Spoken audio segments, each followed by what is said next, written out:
மாணவர்களே, இந்த பகுதியில் நம்ம 12th botany chapter 8 environmental issues 12ஆம் வகுப்பு தாவரவியல் பாடம் 8 சுற்றுச்சூழல் பிரச்சனைகள் இந்த பாடப்பகுதியில் இருக்கக்கூடிய 1 மதிப்பெண் 2 மதிப்பெண் 3 மதிப்பெண் மற்றும் 5 மதிப்பெண் வினாக்கள் மற்றும் அதற்கான விளக்கங்களை பார்க்க போகிறோம்.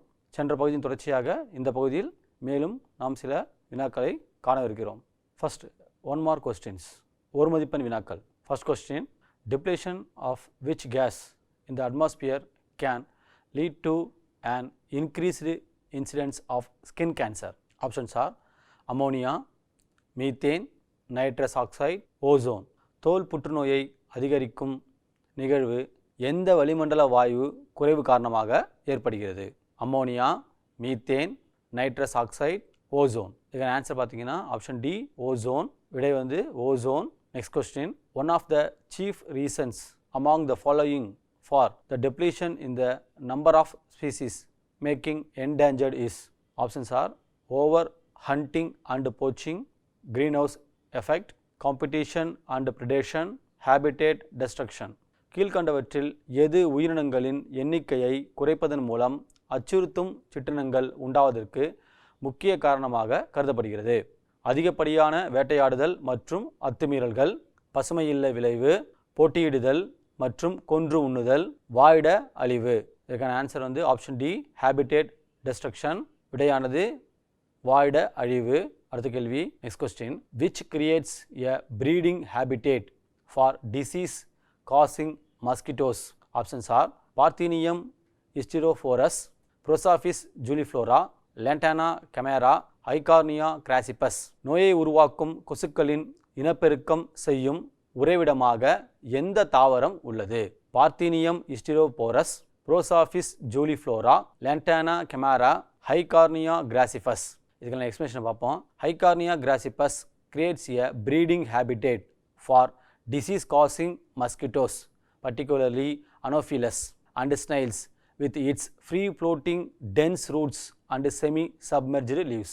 ஐகார்னியா கிராசிபஸ் தனியாக மிதக்கும் இதன் அடர்ந்த வேர்களும் பகுதி மூழ்கிய இலைகளும் நோயை உருவாக்கும் கொசுக்கள், குறிப்பாக அனோஃபிலிஸ் மற்றும் நத்தைகளின் இனப்பெருக்கம் செய்யும் உறைவிடமாக உள்ளது. சரியான ஆன்சர் இஸ் டி ஐகார்னியா கிராசிபஸ். சரியான விடையானது இ ஐகார்னியா கிராசிபஸ். அடுத்த கேள்வி, which one of the following activity is the replacement of conventional electrification projects with solar panels or other energy efficient boilers? Options are Montreal Protocol, Clean Development Mechanism CDM, Carbon Capture and Storage CCS, Certified Emission Reduction CER. கீழ்கண்டவற்றில் எந்த செயல்பாடானது சூரிய ஒளியிலிருந்து அல்லது வலிமையான கொதிகலனிலிருந்தும் மின்சாரம் தயாரிக்கப்படுவதன் மூலம் மரபுசார் மின்சார உற்பத்திக்கு சிறந்த மாற்றாக அமைகின்றது? மான்ட்ரியல் ஒப்பந்தம், தூய்மை மேம்பாடு செயல் திட்டம், கார்பன் கவரப்படுதல் மற்றும் சேகரிப்பு, சான்றளிக்கப்பட்ட உமிழ்வு குறைப்பு. Correct answer is option B clean development mechanism CDM. So previously we discussed the object of clean development mechanism. இதுக்கான சிறந்த விடை வந்து ஆ தூய்மை மேம்பாடு செயல் திட்டம். முன்னர் வகுப்பில் தூய்மை மேம்பாடு செயல் திட்டத்தினுடைய நோக்கங்களை நாம் பார்த்திருக்கிறோம். அடுத்தது 2 mark questions, 2 மதிப்பெண் வினாக்கள். First question, what is Dobson unit? So DU is the unit of measurement. DU means Dobson unit. DU is the unit of measurement for total ozone. 1 DU is the number of molecule of ozone that would be required to create a layer of pure ozone 0.01 millimeter thick at a temperature of 0 degrees Celsius and a pressure of 1 atmosphere. So Dobson அலகு என்றால் என்ன? மொத்த ஓசோனை அளவிட உதவும் ஓர் அலகு Dobson அலகு எனப்படும். 0 degree Celsius வெப்பநிலையில் ஒரு வளிமண்டல அழுத்தத்தில் 0.01 மில்லிமீட்டர் தடிமன் கொண்ட தூய ஓசோன் அடுக்கை உருவாக்க தேவைப்படும் ஓசோன் மூலக்கூறின் எண்ணிக்கை ஒரு டாப்சன் அலகு எனப்படும். Next question, define carbon footprint. Carbon footprint is the total amount of greenhouse gases produced by human activities such as agricultural, industries, deforestation, waste disposal, burning of fossil fuels, directly or indirectly. வரையறு carbon வழித்தடம் விவசாயம், தொழிற்சாலைகள், காடழிப்பு, கழிவு நீக்கம், தொல்படிவ எரிபொருளை எரித்தல் போன்ற மானுட நடவடிக்கைகள் மூலம் நேரடியாகவோ அல்லது மறைமுகமாகவோ பசுமையில்ல வாயு பொருட்களை மொத்தமாக உருவாக்குதல் கார்பன் வழித்தடம் எனப்படுகிறது. Next question, what is bio monitoring? The act of observing and assessing the current state and ongoing changes in ecosystem, biodiversity components, landscape including natural habitats, populations and species. உயிரி கண்காணிப்பு என்றால் என்ன? சூழல் தொகுப்பு, உயிரி பன்மக்கூறுகள், இயற்கை வாழிடங்கள், சிற்றினம் மற்றும் உயிரினத்தொகை சார்ந்த நிலப்பரப்பு ஆகியவற்றில் நடைபெற்று கொண்டிருக்கும் மாற்றங்கள் மற்றும் அவற்றின் தற்போதைய நிலை குறித்து கண்காணிக்கவும் மதிப்பிடவும் உதவும் ஒரு செயலாகும். ஸோ பெஸ்ட் எக்ஸாம்பிளாக பயோமானிட்டரிங்கு நம்ம அக்ரிகல்ச்சரல் ட்ரோனை சொல்லலாம். உயிரி கண்காணிப்புக்கு உதாரணமாக ஆளில்லா வேளாண் பறக்கும் இயந்திரத்தை நம்ம சொல்ல முடியும். ஸோ இந்த அக்ரிகல்ச்சரல் ட்ரோன் மூலிமா நம்ம லேண்டை ஃபீல்டை வந்து அப்சர்வ் பண்ண முடியும், பெஸ்டிசைட்ஸை வந்து ஸ்ப்ரே பண்ண முடியும், ஃபெர்டிலைசரையும் நம்ம ஸ்ப்ரே பண்ணலாம். அது இந்த ஆளில்லா வேளாண் பறக்கும் இயந்திரம் மூலமாக நம்ம விளைநிலங்களை பார்வையிட முடியும், கண்காணிக்க முடியும். அதே வேளையில் பூஞ்சை கொல்லிகள், பூச்சிக்கொல்லிகள் மற்றும் உரங்களை தெளிக்க முடியும். Next question, which greenhouse gas is more effective than CO2 at trapping heat in the atmosphere? Write its natural and anthropogenic sources. Methane is 20 times as effective as CO2 at trapping heat in the atmosphere. Its sources are attributed paddy cultivation, cattle rearing, bacteria in water bodies, fossil fuel production, ocean, non-wetland soils and forest or wild fires. எந்த பசுமையில்ல வாயு CO2வை காட்டிலும் அதிகமாக வெப்பத்தை வளிமண்டலத்தில் கூட்டுகிறது? அதனுடைய இயற்கை மற்றும் மனித இனம் சார்ந்த மூலங்களை எழுதுக. மீத்தேன் CO2வை காட்டிலும் 20 மடங்கு வெப்பத்தை வளிமண்டலத்தில் கூட்டுகிறது. நெல் பயிரிடல், கால்நடை வளர்ப்பு, நீர்நிலைகளில் வாழும் பாக்டீரியங்கள் மற்றும் தொல்லுயிர் படிம எரிபொருட்களின் உற்பத்தி, கடல், ஈரத்தன்மையற்ற நிலம், காட்டுத்தீ வாயிலாக மீத்தேன் உருவாகிறது. Next question, why the upper layer of ozone called as good ozone, the ozone layer of the troposphere, the lower layer, is called bad ozone. The ozone layer of stratosphere, the upper layer, is known as good ozone because this layer acts as a shield for absorbing the UV radiation coming from the sun, which is harmful for living organism. மேலடுக்கில் காணப்படும் ozone படலம் ஏன் நன்மை தரும் ozone படலம் என்று அழைக்கப்படுகிறது? அடிவளி மண்டல பகுதியில், அதாவது கீழடுக்கு காணக்கூடிய ஓசோன் படலம் பயனற்றதாகும். மீவளி மண்டல பகுதியில், அதாவது மேலடுக்கு காணப்படும் ஓசோன் படலம் நன்மை தரும் அடுக்காகும். ஏனெனில் இவ்வடுக்கு சூரியனிடமிருந்து வெளிப்படும் UV கதிர்களை பெருமளவில் தடுத்து நிறுத்தி DNA சிதைவினால் உயிரினங்களில் தீங்குண்டாவதை தடுக்கிறது. நெக்ஸ்ட் 3 மார்க் கொஸ்டின்ஸ், 3 மதிப்பெண் வினாக்கள். First question, what is carbon sink? Give one example. Any system having the capacity to accumulate more atmospheric carbon during a given time interval than releasing CO2. Examples are forest, soil and ocean are natural sinks, landfill or artificial sinks. So you can write any one example. Carbon தேக்கி என்றால் என்ன? எடுத்துக்காட்டு ஒன்று தருக. வளிமண்டலத்தில் உள்ள கார்பனை குறிப்பிட்ட கால இடைவெளியில் கரியமில வாயுவாக வெளியேறாமல் தடுத்து சேமித்து வைக்கும் திறன் பெற்ற அமைப்புகள் கார்பன் தேக்கி எனப்படுகிறது. எடுத்துக்காட்டாக காடுகள், மண் மற்றும் கடல் இவை இயற்கை தேக்கிகள். நிலப்பரப்புகள் என்பது செயற்கை தேக்கிகள். ஸோ ஏதாவது ஒரு எடுத்துக்காட்டு எழுதுனா போதும். Next question, who is called as forest man of India? Why? Former vice chancellor of Jawaharlal Nehru university Sudhir Kumar Sopory named Jadav Molai Payeng as Forest Man of India. He has transformed the world's largest river island Majuli located on one of the India's major rivers, the Brahmaputra, into a dense forest, home to rhinos, deers, elephants, tigers and birds. இந்திய வனமனிதன் என்று அழைக்கப்படுவர் யார்? ஏன்?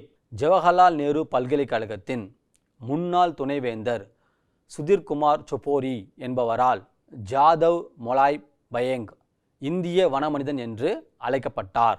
இவர் இந்தியாவின் முக்கிய நதிகளில் ஒன்றான பிரம்மபுத்திராவில் அமைந்துள்ள உலகின் பெரிய ஆற்றுத்தீவான மஜிலியை அடர்ந்த காடுகளாக மாற்றியதன் விளைவாக காண்டாமிருகங்கள், மான்கள், யானைகள், புலிகள் மற்றும் பறவைகளின் புகலிடமாக இது விளங்குகிறது.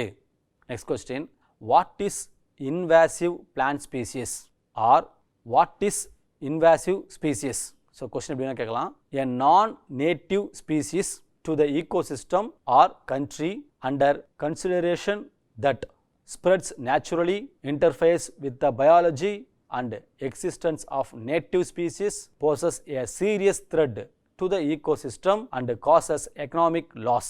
ஆக்கிரமிப்பு தாவர இனங்கள் என்றால் என்ன அல்லது ஆக்கிரமிப்பு இனங்கள் என்றால் என்ன? இந்த கேள்வி எப்படின்னா கேட்கலாம், உள்ளூர் அல்லாத ஒரு சிற்றினம் இயற்கையாகவோ சூழல் தொகுப்பில் அல்லது குறிப்பிட்ட நாட்டில் பரவி உள்ளூர் சிற்றினங்களின் உயிரியல் மற்றும் வாழ்நிலையில் குறுக்கீடு செய்வது மற்றும் சூழல் தொகுப்பிற்கு ஒரு பெரிய அச்சுறுத்தலை ஏற்படுத்தி பொருளாதார இழப்பையும் ஏற்படுத்துவதாகும். ஸோ நம்ம இதுக்கு எடுத்துக்காட்டாக எக்ஸாம்பிள்ஸாக வேறு 2 ஸ்பீசிஸ் சொல்லலாம், நிறைய இருக்குது. Eichhornia crassipes and Prosopis juliflora. Eichhornia crassipes native to South America, Prosopis juliflora native to Mexico and South America. Eichhornia crassipes என்பது தென் அமெரிக்காவை புகலிடமாக கொண்டது. ப்ரோசாஃபிஸ் ஜூலிஃபரா என்பது மெக்சிகோ மற்றும் தென் அமெரிக்காவை புகலிடமாக கொண்டது. Next question, right any 3 human activities lead to produce the green house effect. Burning Fazil fuels which releases CO2 and CH4, way of agriculture and animal husbandry practices, electrical gadgets like refrigerator and air conditioner release chlorofluorocarbon CFCs, the fertilizer used in agriculture which release N2O, that is nitrous oxide, the emission from automobiles. பசுமையில்லை விளைவை உண்டாக்கும் மனித செயல்பாடுகள் ஏதேனும் மூன்றினை எழுதுக. தொல்லுயிர் படிம எரிபொருட்களை எரிக்கும் போது carbon di oxide மற்றும் methane அதிகம் வெளிப்படுதல், வேளாண் மற்றும் கால்நடை வளர்ப்பு போன்றவற்றின் செயல்முறைகளில் மாற்றங்களை உண்டாக்குதல், குளிர்சாதன பெட்டி, காற்று குளிர்ப்பான்கள் போன்ற மின்னணு சாதனங்களிலிருந்து குளோரோஃப்ளூரோகார்பன் வெளியேறுதல், வேளாண் விளைநிலங்களில் பயன்படுத்தப்படும் உரங்களில் இருந்து N2O நைட்ரஸ் ஆக்சைடு வெளிப்படுதல், தானியங்கி வாகனங்களில் இருந்து வெளிவரும் புகை. Next question, right the major activities of forestry extension centres. Major activities of forestry extension centers: training on tree growing methods, publicity and propaganda regarding tree growing, formation of demonstration plots, raising and supply of seedlings on subsidy, awareness creation among school children and youth about the importance of forest through training and camps. வன விரிவாக்க மையங்களின் முக்கிய செயல்பாடுகளை எழுதுக. வன விரிவாக்க மையங்களின் முக்கிய செயல்பாடுகள்: மர வளர்ப்பு பயிற்சி அளித்தல், மர வளர்ப்பு பற்றிய விளம்பரமும் பிரச்சாரமும் செய்தல், நடவு களங்களை உருவாக்கி விளக்குதல், மலிவு விலையில் நாற்றுகள் வழங்குவதை அதிகரித்தல், பயிற்சி மற்றும் முகாம்களின் மூலம் பள்ளி மாணவர்கள் மற்றும் இளைஞர்களுக்கு காடுகளின் முக்கியத்துவம் பற்றிய விழிப்புணர்வை ஏற்படுத்துதல். நெக்ஸ்ட் 5 மார்க் கொஸ்டின்ஸ், 5 மதிப்பெண் வினாக்கள். First question, right any 5 practices to reduce carbon footprint CFP. Eating indigenous fruits and products, reducing use of electronic devices, reduce traveling, avoid buying fast and preserved processed packed foods, plant a garden, reducing consumption of meat and seafood, reducing use of laptops, line drying clothes. So 5 mark question இதனால ஏதாவது 5 points எழுதணும். இந்த பிக்சரில் பாருங்கள், picture shows carbon footprint of various food products. So imported food products from other districts or other state or other countries or other continent increases the release of CO2 in the atmosphere. So reduce imported food products and consume locally available fruits, vegetables and other food products to help in the increasing of CO2 emission. Carbon வழித்தடத்தினை குறைக்க உதவும் செயல்முறைகள் ஏதேனும் 5 எழுதுக. உள்நாட்டில் விளையும் கனிகள் மற்றும் உற்பத்தியாகும் பொருட்களை உண்ணுதல், மின்னணு சாதனங்களின் பயன்பாட்டை குறைத்தல், பயணங்களை குறைத்தல், துரித மற்றும் பாதுகாக்கப்பட்ட பதப்படுத்தப்பட்ட பெட்டியிடப்பட்ட உணவுப் பொருட்களை தவிர்த்தல், தோட்டங்களை உருவாக்குதல், இறைச்சி மற்றும் கடல் உணவுகள் உட்கொள்வதை தவிர்த்தல் அல்லது குறைத்தல், மடிக்கணினி பயன்பாட்டினை குறைத்தல், துணிகளை கொடிகளில் உலர்த்துதல். ஸோ 5 மதிப்பெண் வேணாம் அப்படின்றதுனால ஏதாவது 5 வாக்கியங்கள் எழுதினா போதும். இந்த படத்தில் பாருங்கள், கார்பன் வழித்தடம் அதாவது எவ்வாறு இறக்குமதி செய்யக்கூடிய பொருட்கள் அருகில் உள்ள பகுதியிலிருந்தோ அல்லது மாவட்டங்களிலிருந்தோ அல்லது மாநிலங்களிலிருந்தோ அல்லது நாடுகளிலிருந்தோ அல்லது கண்டங்களிலிருந்தோ இறக்குமதி செய்யும்போது தூரம் அதிகரிக்க எவ்வாறு கார்பன் வெளிப்பாடும் அதிகரிக்கிறது, கார்பன் டை ஆக்சைடு வெளிப்பாடும் அதிகரிக்கிறது என்பதை இந்த படமானது காட்டுகிறது. ஸோ முடிந்த அளவு உள்நாட்டில் விளையக்கூடிய பொருட்கள், அருகிலே கிடைக்கக்கூடிய பொருட்களை, உணவுப் பொருட்களை, காய்கறி, பழங்கள், இறைச்சி போன்ற உணவுப் பொருட்களை பயன்படுத்துவதன் மூலம் கார்பன் டை ஆக்சைடு அளவினை வளிமண்டலத்தில் நாம் குறைக்க முடியும். Next question, right the effects of ozone depletion increases the incidence of cataract, throat and lung irritation and aggravation of asthma or emphysema, skin cancer and diminishing the functioning of immune system in human beings, juvenile mortality of animals, increased incidence of mutation in plants, photosynthetic chemicals will be affected and therefore photosynthesis will be inhibited. Decreased photosynthesis will result in increased atmospheric CO2 resulting in global warming and also shortage of food leading to food crisis. Increase in temperature changes the climate and rainfall pattern which may result in flood or drought. Sea water rise, imbalance in ecosystem affecting flora and fauna. Ozone குறைதலின் விளைவுகள் யாவை? Ozone குறைதலின் விளைவுகள் கண்ணில் புரை உண்டாதல், தோல் புற்றுநோய் அதிகளவில் தோன்றுதல், மனிதனின் நோய் எதிர்ப்பு சக்தி குறைந்து விடுதல், இளமை காலங்களிலேயே விலங்கினங்கள் மடிந்து போதல், சடுதி மாற்றங்கள் அடிக்கடி ஏற்படுதல், ஒளிச்சேர்க்கை வேதிப்பொருட்கள் பாதிக்கப்பட்டு அதன் மூலம் தாவரங்களின் ஒளிச்சேர்க்கை தடைப்படுகிறது. ஒளிச்சேர்க்கை அளவு குறைந்து வரும் வேளையில் உணவு உற்பத்தி குறைந்து உணவு பற்றாக்குறை ஏற்படும். மேலும் வளிமண்டலத்தில் CO2 அளவு அதிகரித்து புவி வெப்பமடையும். வெப்பநிலை அதிகரிக்கும் பொழுது வானிலை, மழைப்பொழிவு போன்ற காலநிலையில் மாற்றம் ஏற்படும். இதன் விளைவால் வெள்ளப்பெருக்கு அல்லது வறட்சி, கடல் மட்டம் உயர்தல் போன்றவற்றால் சூழல் மண்டலங்கள் நடுநிலைத்தன்மை இழந்து தாவரங்களும் விலங்குகளும் பாதிப்புக்குள்ளாகும். அடுத்த கேள்வி, right any 5 objectives of afforestation. Objectives of afforestation: to increase forest cover, planting more trees increases O2 production, that means oxygen production and air quality. Rehabilitation of degraded forest to increase carbon fixation and reducing CO2 from atmosphere.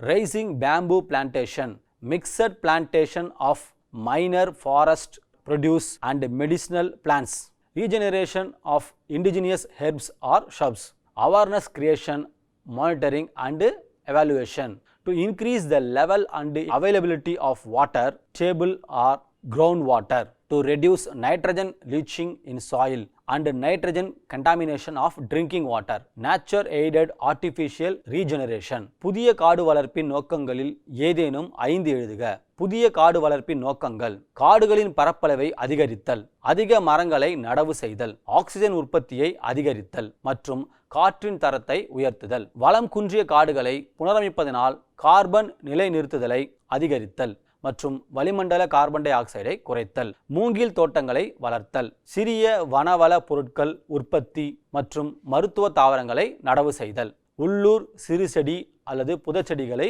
மீளுருவாக்குதல், விழிப்புணர்வு ஏற்படுத்துதல், கண்காணித்தல் மற்றும் மதிப்பீடு செய்தல், நீர்மட்டம் அல்லது நிலத்தடி நீர்மட்டத்தை உயர்த்துதல், மண்ணின் நைட்ரஜன் வழிந்தோடுவதையும் குடிநீரில் நைட்ரஜன் கலப்பதையும் குறைத்தல், இயற்கையின் துணை கொண்டு செயற்கை மீளுருவாக்கத்தை சாத்தியமாக்குதல். Next question. Write the importance of Geographic Information System GIS. Importance of GIS.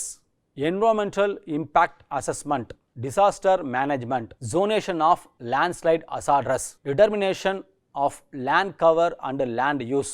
Estimation of flood damage. Management of natural resources. Soil mapping, wetland mapping, irrigation management and identification of volcanic hazard, vegetation studies and mapping of threatened and endemic species. So 5 mark question இருந்தனால இல்ல 5 points or 10 points ஐ சொல்லலாம். So 5 points ஒரு பாயிண்ட்டுக்கு 1 mark கொடுத்தாங்கன்னா 5 mark வரும்.